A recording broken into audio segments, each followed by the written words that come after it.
Bom dia, comunidade da Vila. Ju, Gustavo. Bom dia, Marcos. Bom dia. Estamos na nossa série Nem Tão Perfeitos Assim, baseados em Hebreus 11. E a gente vai nessa série todo o primeiro semestre, acompanhando com a mesma mensagem nos 3 cultos nossos, para que os nossos pequenos grupos, estamos mais de 350 pessoas reunidas durante a semana em pequenos grupos, poderem aplicar na vida prática o que se ouve aqui. E a gente já ouviu sobre Caim, sobre Enoque, e agora a gente vai entrar sobre Noé. E por que a gente escolheu esse tema? Porque o autor de Hebreus, ele no capítulo 10, antes do 11, quem é crente desde pequenininho sabe que no capítulo 11 tem aquela lista chamada Heróis da Fé, né? Então a gente falou, cara, vai ser muito legal a gente pegar essa lista, ir lá no Antigo Testamento, se aprofundar na história e voltar para ver por que ele está aplicando esses heróis e também como é que a gente deve ver aos olhos de Jesus, do Novo Testamento. E ele faz essa lista por um motivo muito interessante, que é o motivo de que no capítulo anterior, no capítulo 10, ele está falando sobre o privilégio agora em Jesus Cristo da gente entrar num lugar sagrado próximo a Deus, chamado Santo dos Santos. Ou seja, o templo tinha várias... tinha salas lá no seu interior que, dependendo, só pessoas ou sacerdotes que Deus escolhesse poderiam entrar. E esse Santo dos Santos é o lugar sagrado ali do templo ou do tabernáculo, muito no paralelo com o Éden, lugar onde o ser humano tinha a presença de Deus plena. O que o autor de Hebreus está dizendo, no capítulo 10, é que agora em Jesus nós podemos ter a plena presença de Deus através de Jesus Cristo. Os judeus e cristãos do primeiro século falavam, gente, que absurdo, isso é um privilégio muito grande, de onde você tirou isso? E o autor de Hebreus fala, não, isso já acontece desde o começo. Homens e mulheres, através da fé, tiveram o privilégio de estar presente de Deus, de ver coisas de presenciar coisas que os olhos não veem. Pela fé, eles fizeram e testemunharam disso. E uma coisa que ele te pede na tradução, no grego, testemunha é mártire. Ou seja, muitas vezes eles testemunharam com o custo da sua vida para poder ter isso. Então, essa nossa série, a gente está vendo sobre esses homens e mulheres que tiveram o privilégio de ver Deus, de estar com Deus, de andar com Deus, de estar nesse lugar sagrado, antecipando o que todos nós podemos hoje viver em Jesus Cristo, tá bom? Hoje nosso personagem está em Hebreus, abre aí, 11, versículo 7. Eu vou ler Hebreus 11, versículo 7, e depois a gente vai lá ver um pedaço da história de Noé. Pela fé, Noé construiu uma grande embarcação para salvar sua família do dilúvio. Ele obedeceu a Deus, que o advertiu a respeito de coisas que nunca haviam acontecido. Pela fé, condenou o resto do mundo e recebeu a justiça que vem por meio da fé. Queria agora que vocês abrissem lá no começo, Gênesis 6, versículo 8 a 22, vai dizer o comecinho ali da história de Noé, para a gente poder meditar essa manhã. A gente vai ler na versão NVT. Noé, porém, encontrou favor diante do Senhor. Este é o relato de Noé e sua família. Noé era um homem justo, a única pessoa íntegra naquele tempo e andava em comunhão com Deus. Noé gerou 3 filhos, Sem, Cã e Jafé. Deus viu que a terra tinha se corrompido e estava cheia de violência. Deus observou a grande maldade no mundo, pois todos na terra haviam se corrompido. Assim, Deus disse a Noé, decidi acabar com todos os seres vivos, pois encheram a terra de violência. Sim, destruirei todos eles e também a terra.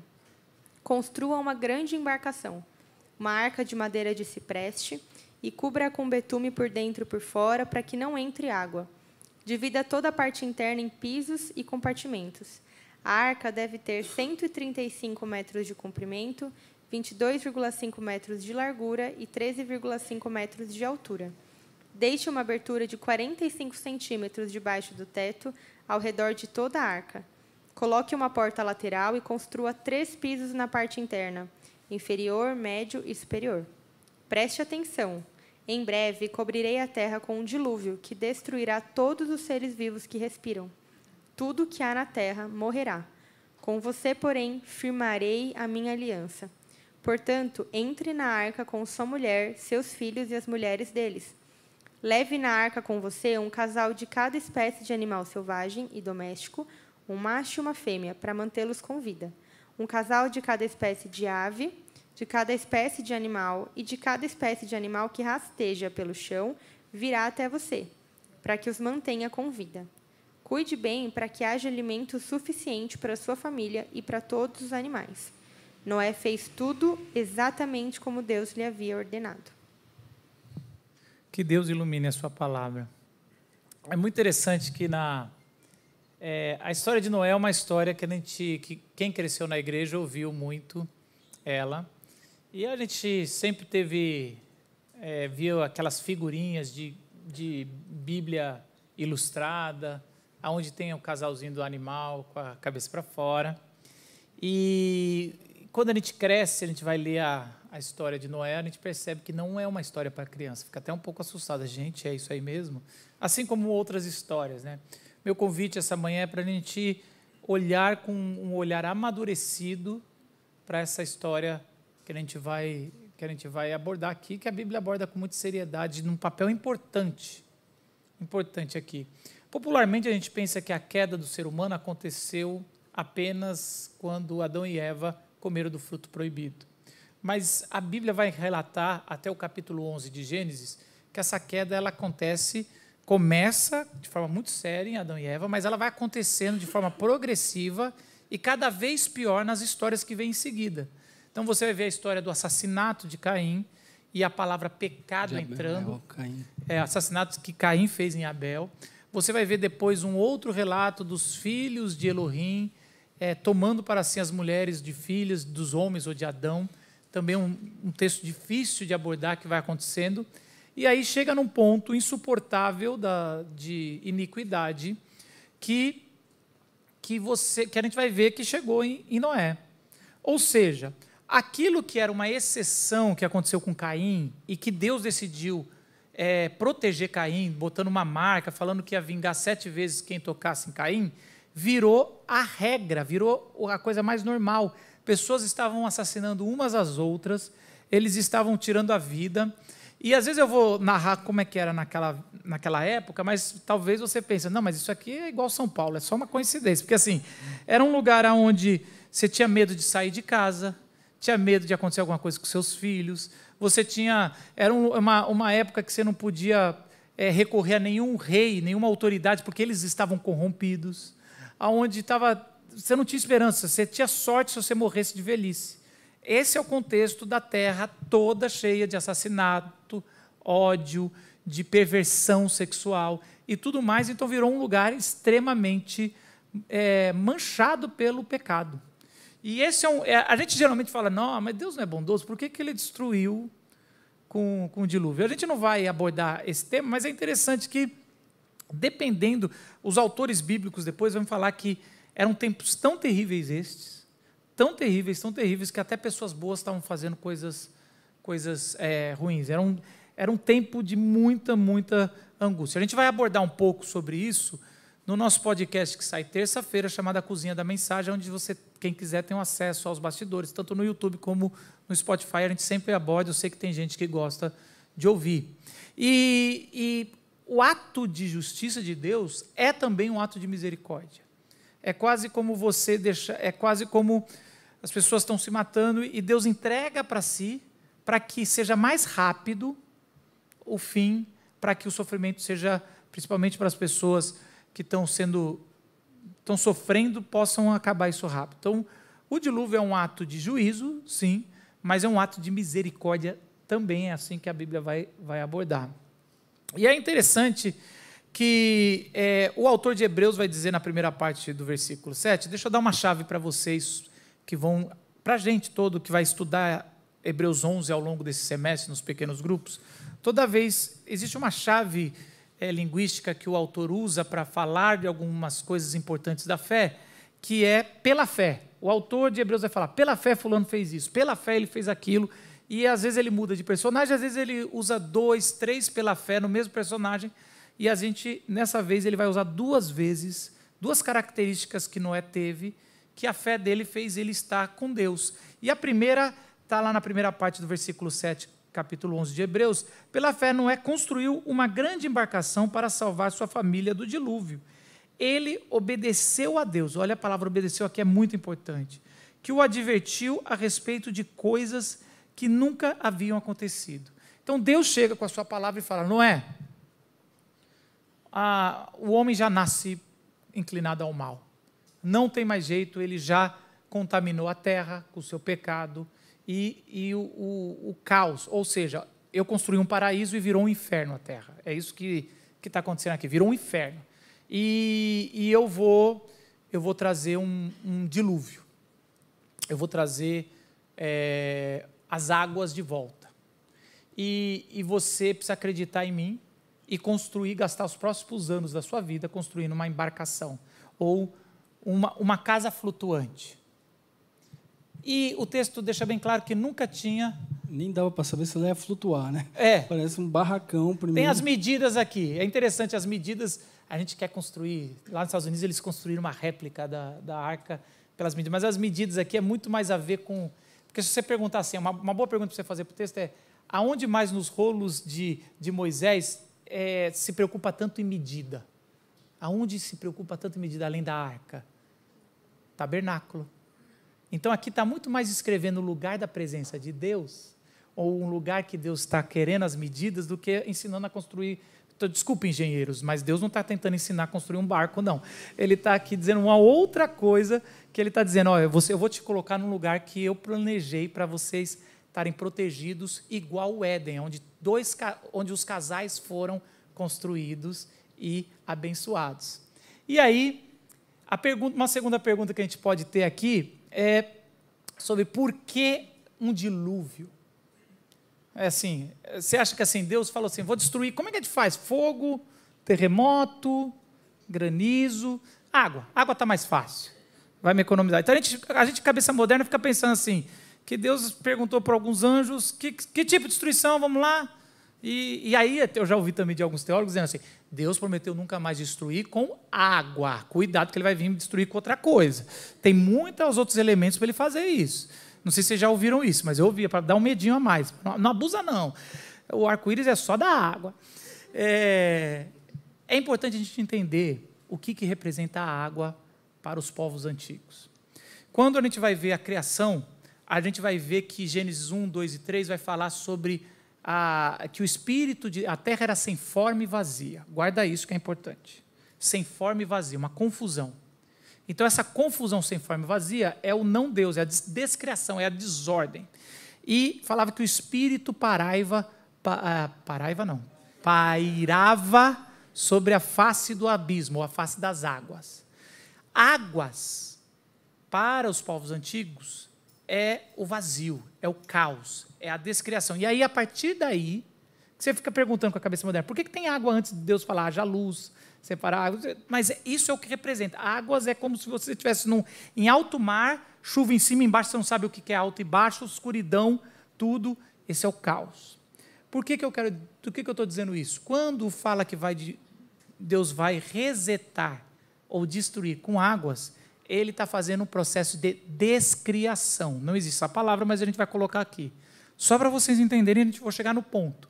Então, quando você vai ver a criação, Deus vai fazer as coisas ganhando ordem, dando estrutura e depois colocando conteúdo. Estrutura, ele primeiro fala, haja luz, separa águas de baixo e águas do alto, separa águas da terra, estrutura. Aí os 3 outros dias, ele vai colocando conteúdo, ele coloca aves e peixe, coloca os animais, vai colocando o ser humano, vai colocando as plantas, ele vai colocando conteúdo. Assim como fez no ser humano, ele primeiro forma a estrutura do barro, depois ele sopra colocando conteúdo. Isso é o jeito que o autor vai narrando sobre da estrutura e conteúdo. Quando Deus vai vir com juízo, ele tira a estrutura, dizendo, eu vou descriar dia por dia até chegar no caos, até chegar nas águas. Então você vai ver Deus falando 10 vezes no capítulo 1 alguma coisa para criar. E Deus falou, haja luz. E Deus, ele vai criando em 10 vezes. Quando chega no Egito para tirar o seu povo, ele fala através de Moisés 10 coisas, que a gente conhece como 10 pragas, para descriar. Você lembra da 9ª praga? É importante você entender isso, para você entender como funciona a cabeça do autor bíblico.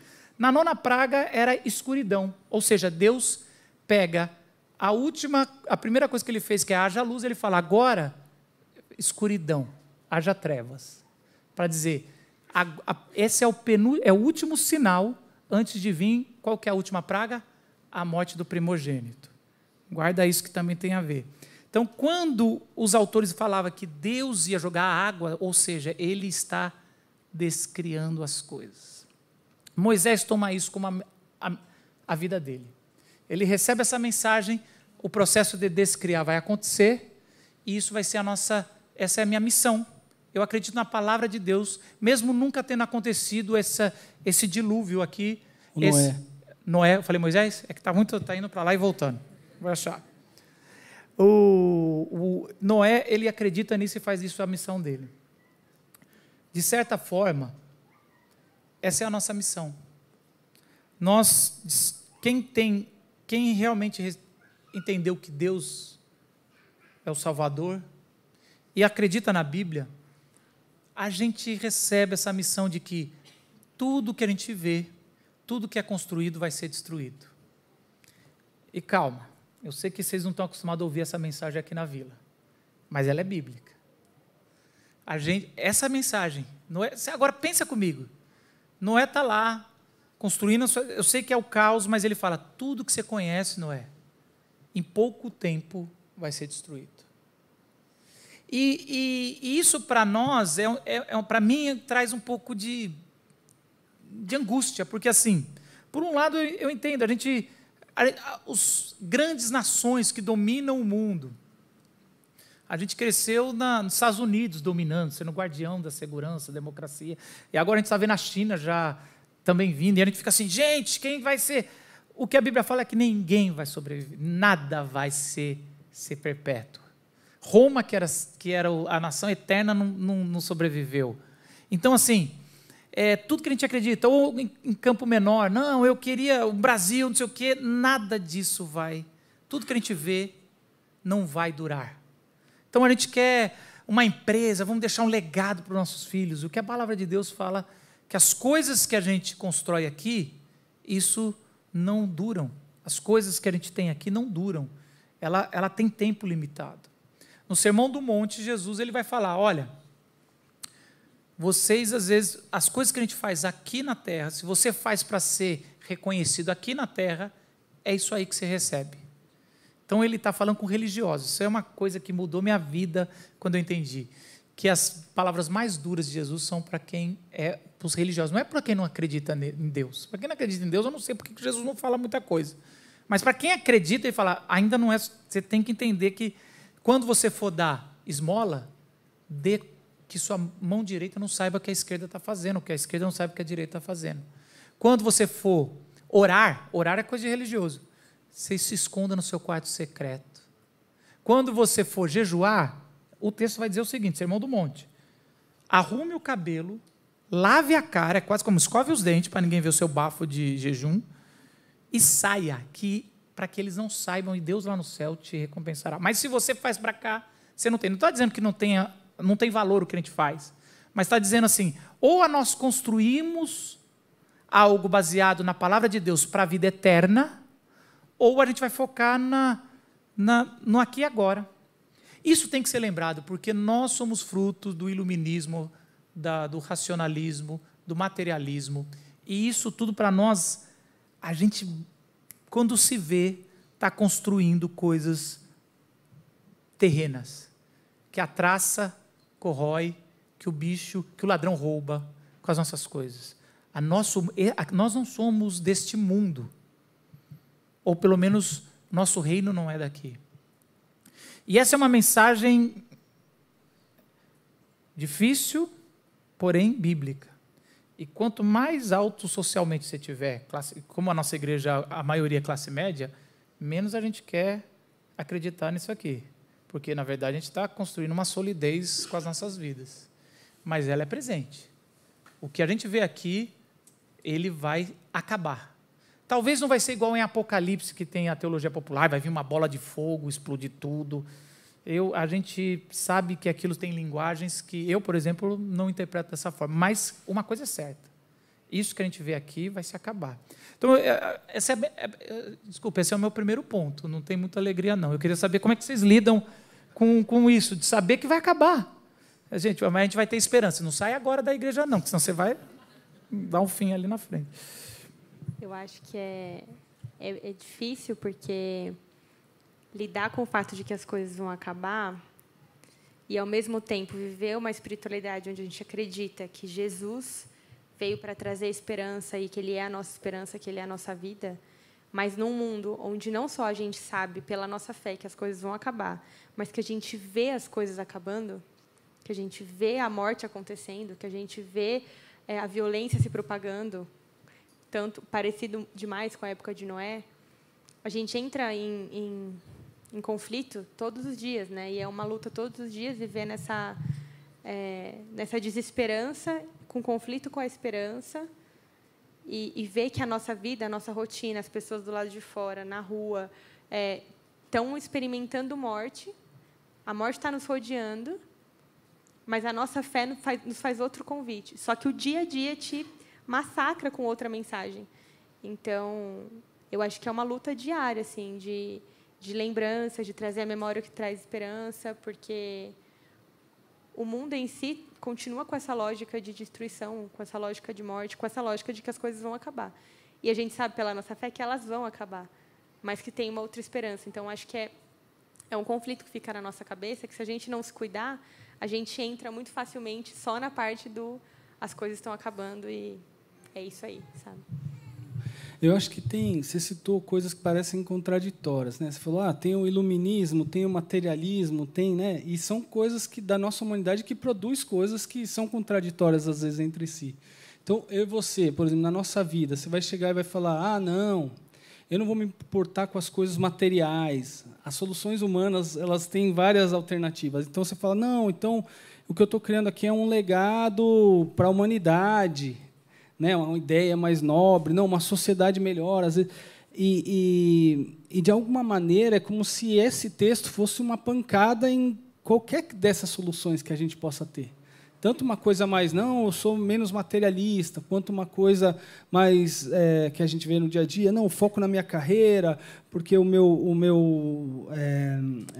é que minha progressão profissional, como é que vai ser, as soluções políticas, as soluções econômicas, as soluções de como a gente faz para viver junto, sem se matar um ao outro, né? E enfim, a pessoa pode estar enganada de criar, não, vou me isolar. Por Nada exemplo, disso importa, também não é a resposta. E também não é novo debaixo do sol, isso já aconteceu, várias comunidades já não, então esse mundo está muito contaminado, então vamos sair. E também não resolveu, porque o ser humano é o mesmo.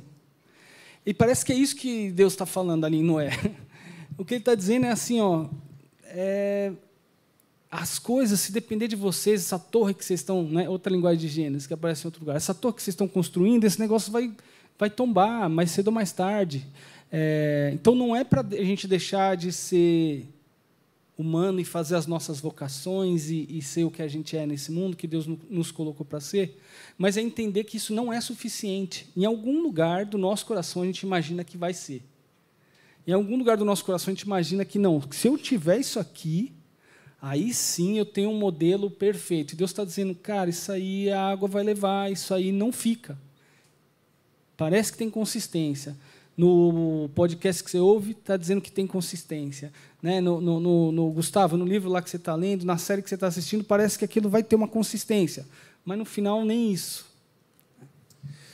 E é interessante, e essa é a nossa primeira parada. O Noé, ele, pela fé, ele acreditou em Deus e fez uma loucura, gastar a sua vida e a da sua família construindo algo que não fazia sentido para a época. Nunca teve um dilúvio daquela proporção, nunca teve uma enchente, mas ele acreditou em Deus. Isso é interessante. A palavra vem antes dos fatos, a palavra de Deus. E quando ele, mesmo não vendo, que o autor de Hebreus vai falar, ele acredita e aquilo se torna realidade, porque Deus falou que vai acontecer. E essa é a loucura de acreditar em Jesus, ou acreditar até mesmo num juízo final. A gente não tem, nunca teve, mas a gente acredita na palavra antes de se materializar. Isso é interessante, porque tudo que a gente vai fazer hoje, um curso que você vai comprar, a pessoa tem que te provar que aquilo lá não tem erro, né? Agora então eu vou, agora eu invisto.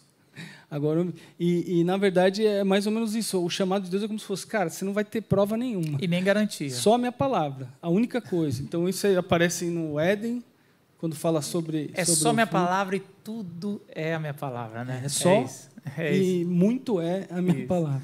Então, a nossa mensagem, a nossa missão, ela tem esse esvaziamento. Ele tem essa mensagem de que as coisas vão acabar.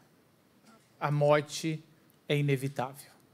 Por outro lado, a gente tem um segundo movimento do que o autor de Hebreus fala, na segunda parte do versículo 7, que fala assim: pela fé, condenou Noé, né? Condenou o resto do mundo e recebeu a justiça que vem por meio da fé. Ou seja, recebeu alguma coisa boa por meio da fé, que é esse recomeço. E é muito interessante isso, porque esse trecho, e aí é aonde está essa história pelos outros autores bíblicos. Todos os profetas, eles enxergam a história da Arca de Noé e do dilúvio não só como juízo, mas como justiça da fé. E o que é a justiça da fé?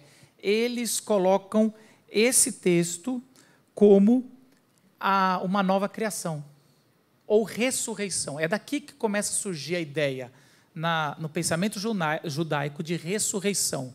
Porque se o autor bíblico falou que Deus descriou todas as coisas até ficar o abismo das águas e sem forma e vazia, por outro lado, ele garantiu dentro daquele caixote, daquele lugar, os animais e o casal que vai representar a nova humanidade.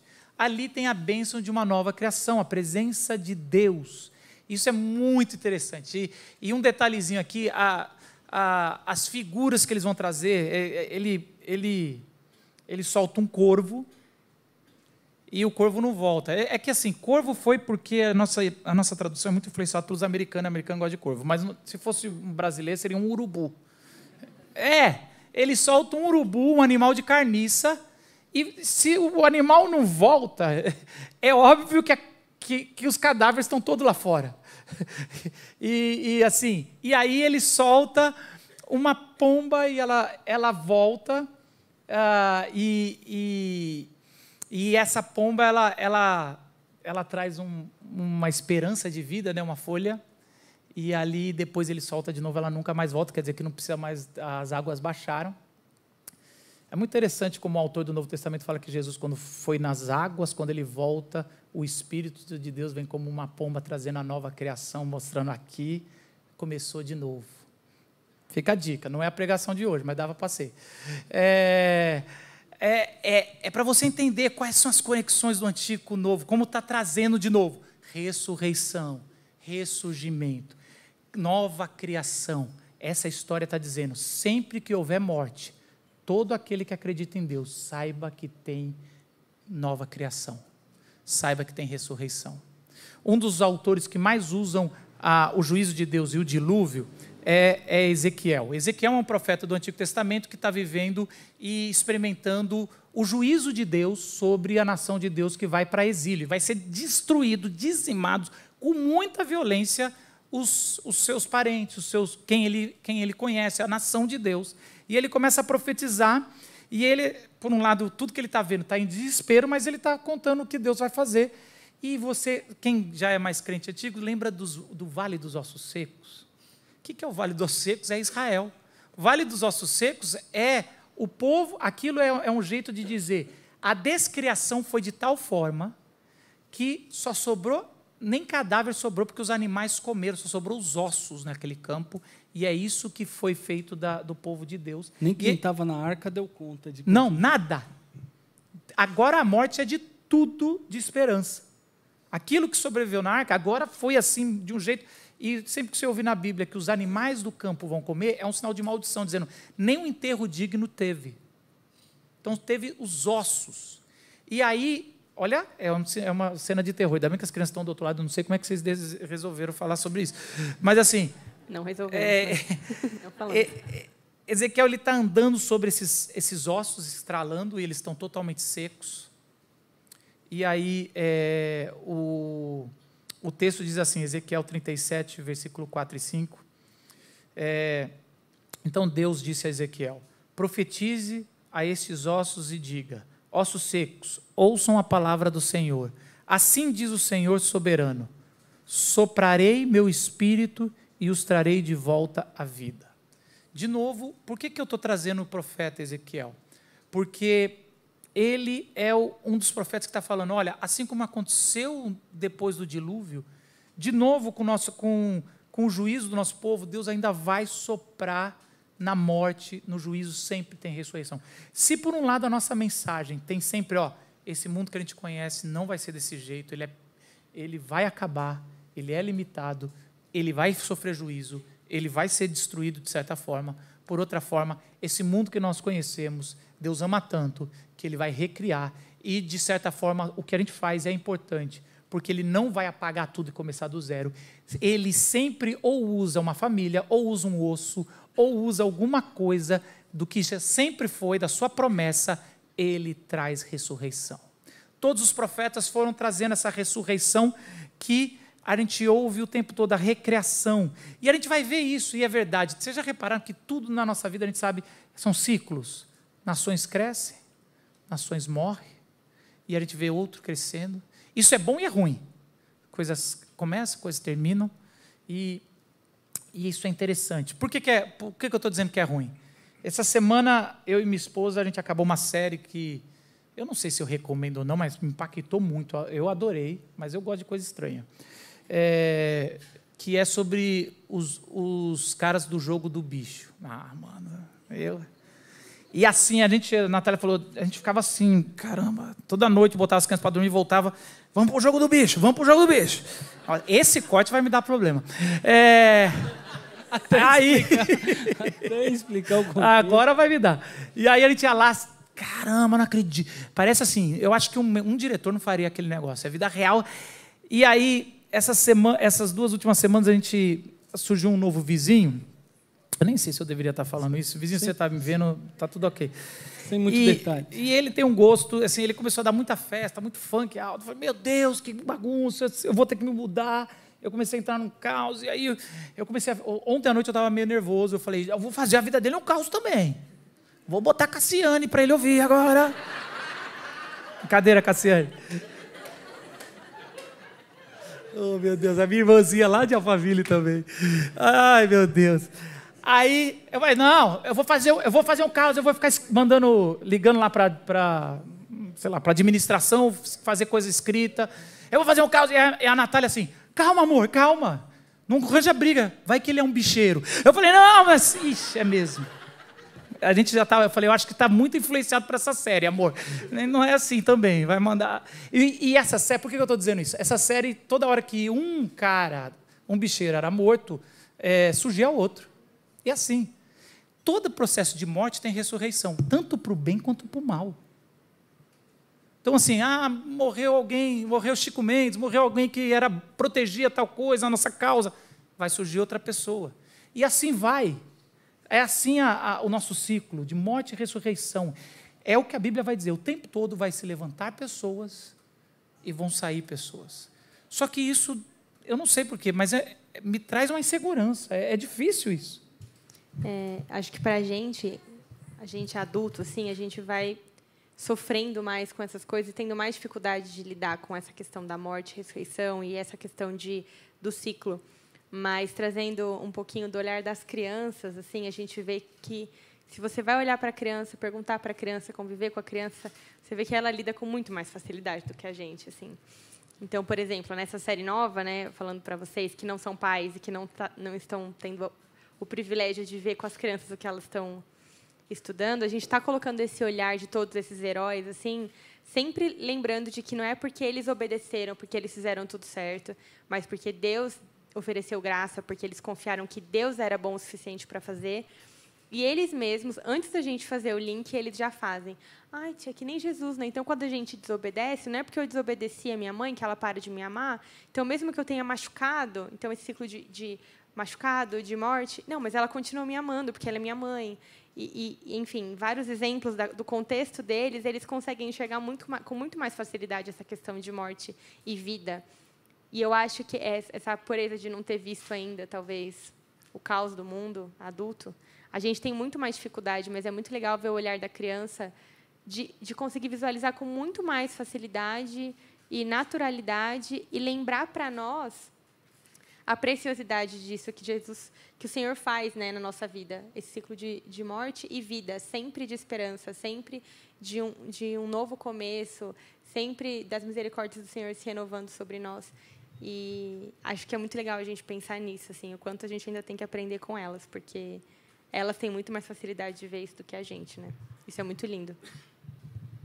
Uma coisa que eu vejo nisso, né, o Marcos citou algumas vezes, você que é crente velho, não sei o quê. Né? Eu, por exemplo, não cresci dentro do contexto de igreja. Né? Eu tenho uma experiência com Jesus lá para os 17 anos.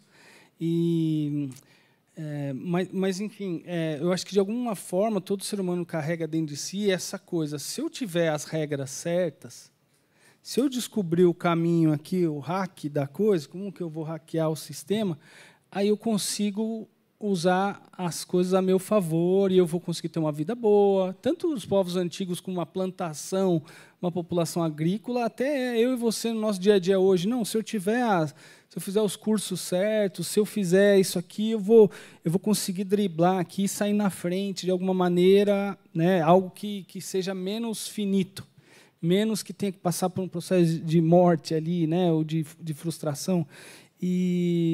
Mas eu acho muito curioso isso, porque parece que essa história, às vezes a gente fica meio preocupado com isso. Deus está julgando, vai matar todo mundo. Não, Deus está preservando a vida. A história é sobre como Deus preservou a vida que estava se acabando sozinha. Deus dá uma... Por isso que ele olha com graça para Noé, porque é como se fosse assim, deixa eu pegar alguém aqui, porque eu quero continuar essa história. Eu não acabei ainda o que eu tenho para fazer na humanidade. Né? Então, em vários outros momentos acontece isso, como o Vale de Ossos Secos. Deu errado, o povo deu errado, já era, a nação não existe mais, acabou. Como é que vai vir o Messias agora se não tem mais nação? Não, espera aí, eu estou preservando a vida, eu sou o autor da vida, eu que disse haja luz, de alguma maneira eu vou providenciar. Mas é como se a gente, no nosso dia a dia, na nossa vida, às vezes perde a esperança, porque a gente fala, caramba, eu não dou conta, cheguei, bati com a cara ali, ou a realidade, a minha volta, ela me impede, e eu não consigo ver, às vezes, essa esperança, embora eu intua que ela exista. Sabe o que é o mais irônico dessa história, chegando ao nosso fim? É que o dilúvio para Noé não acontece quando o dilúvio acontece. Na vida de Noé, o dilúvio acontece depois do dilúvio, quando ele está com a sua família, e acontece um fato dentro da tenda bem terrível, e ele acaba amaldiçoando o seu filho. E de que adianta preservar uma família toda se ela vai ser rachada logo em seguida, e um vai ter que servir o outro e vai ser destruída? O dilúvio na vida de Noé acontece depois. E é exatamente isso que eu quero dizer. O Senhor, ele mostra que tudo há uma nova vida, uma nova criação, mas ela está ainda imperfeita, porque o DNA do pecado está em todos nós. Então, Noé, essa família, esse justo já não é mais justo. E aí Deus vai levantar Abraão, e no primeiro capítulo que Abraão decide obedecer, ele já oferece a sua esposa para um rei, e cai e mostra que ele está em pecado. Aí o seu filho, Isaque, também faz a mesma coisa que o pai, oferece a sua esposa. Aí Jacó já sai com o nome de enganador. Aí já assim, aí a gente já percebe como é que vai a história já está claro. Aí vai chegar mais gente. Moisés subiu na presença do Pai, ele subiu ali no lugar santo, no Santo Santos, e ele se peca e ele não pode entrar na terra prometida. Davi, esse é o rei verdadeiro, esse é o que vai nos liderar, e ele comete um adultério. E isso vai se repetindo, e na verdade a gente vai percebendo que essa nova criação, essa ressurreição, ela não é suficiente. A gente precisa de uma verdadeira ressurreição. Na verdade a gente precisa de uma verdadeira criação de novo, uma recriação. E a gente precisa de um verdadeiro Noé. E o que eu acho interessante é que Jesus, ele ali sendo abraçado pelos seus discípulos, empolgado, eles já empolgando, esperando, você é o Messias e vai chegar a hora que você vai ser glorificado e a gente vai reinar com você. E Jesus fala em João 12, versículo 23, 24, ele diz assim, chegou a hora do Filho do Homem ser glorificado. Eu fico imaginando, eu seria um desses, eu seria o mais tapado dos discípulos. Eu ia ficar empolgado, falar, agora vai ter o reino, eu vou sentar do seu lado e a gente vai destruir Roma. A gente vai reinar tudo. E aí ele fala o seguinte, eu lhe digo a verdade, se o grão de trigo não for plantado na terra e não morrer, ficará só. Sua morte, porém, produzirá muitos novos grãos. O grão tem que morrer para ter vida, para ter ressurreição. E é interessante o paralelo da história de Noé com Jesus, que são grandes. Noé foi considerado o justo da sua época. Jesus é o verdadeiro único justo que não pecou. Para Noé falou, a morte é inevitável. E para Jesus, o Pai falou, a sua morte é inevitável. E mesmo assim ele obedece. E o que eu acho mais impressionante é que na hora do dilúvio, diferente de Noé, Jesus decide ficar do lado de fora da arca para que todos nós possamos entrar em segurança. Ele tomou sobre si o juízo de Deus e o dilúvio da morte, para que a sua família, como diz o autor de Hebreus, possa estar segura. Segura. Esse é o nosso herói. Na hora 3 da sua crucificação, houve trevas. O penúltimo sinal da descriação, porque o último é a morte do primogênito. E ele morre. E quando ele volta, ele fala, saiam da arca, eu estou de volta para o paraíso. A presença do Pai, no Santo dos Santos, que o autor de Hebreu falou, está garantida para todos nós. E por isso nós podemos desfrutar dessa presença pela eternidade. Não há comparação quem é Jesus Cristo. Nós só temos um herói. Não é o seu esforço, não é o meu.